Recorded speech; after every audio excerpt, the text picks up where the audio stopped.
recipe na atin na namang gustong lutuin sa araw na ito. Samahan niyo ako guys dahil gagawa tayo ng talong recipe.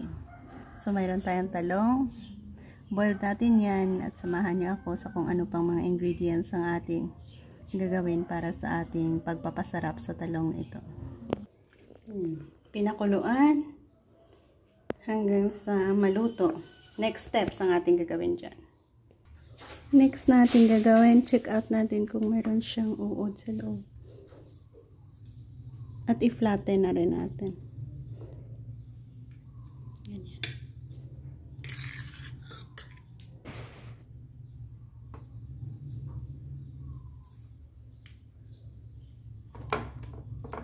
Gawin natin yan sa lahat. So, naglagay na tayo dito ng all-purpose flour. Mixture natin yan para i-dip natin dyan. Ito naman sa kabila yung ating breadcrumbs. Breadcrumbs natin.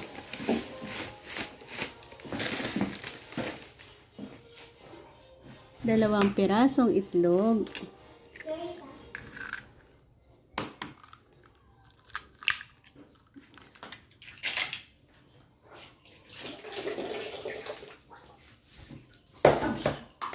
Asin. At lagyan natin ng oyster sauce dito.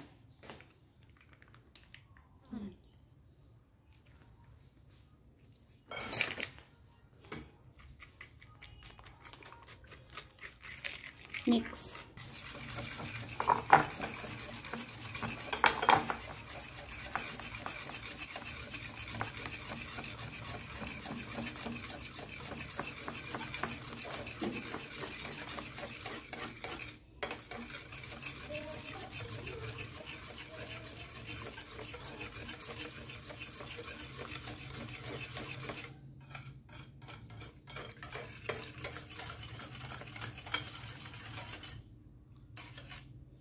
Ayan, process natin easy lang.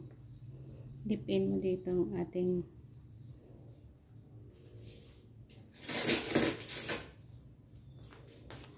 dip in mo dyan.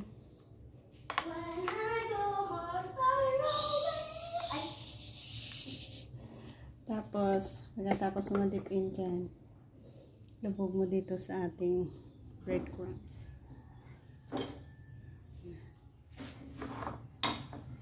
At nagiging crispy crunchy ang ating lulutuin. Mayroon na tayong mantika na nakaprepare. Dipin na natin yun. Sa mahinang apoy.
Ayan, ganito lang ka-easy, no? Nagkaroon na tayo ng crispy at crunchy na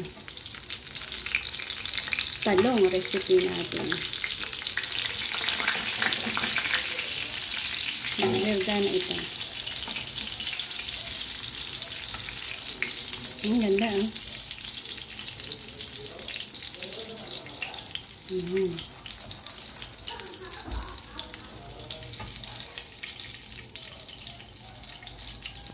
Ito na ang ating masarap na fried eggplant natin.